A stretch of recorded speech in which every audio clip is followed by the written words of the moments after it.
The National Disaster Management Agency will build a permanent evacuation centre in Bongawan this year to assist and relocate residents affected by disasters, particularly floods.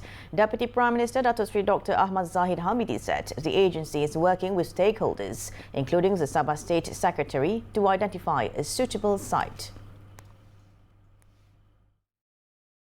Saya telah melakukan lawatan ke pusat bina sementara PPS di 7 tempat tadi. Saya dapati oleh kerana di Bongawan merupakan salah satu kawasan yang sering dilanda banjir, dan kita akan menyediakan kemudahan selain daripada bilik air dan bilik mandi, tetapi kita sediakan juga untuk tempat masak apabila volunteers ataupun sukarelawan di bawah JKM, Jabatan Kebajikan Masyarakat, akan menyediakan makanan itu. Earlier, Zahid visited and extended condolences to those affected by the landslide in Kampung Mok, Kinarut on September 15th.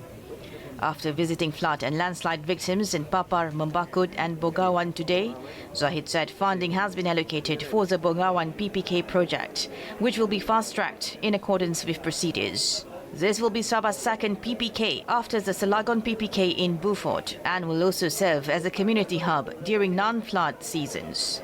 In the meantime, Zahid said the government is prepared to assist victims who lost their homes, either by building new ones or repairing damaged houses.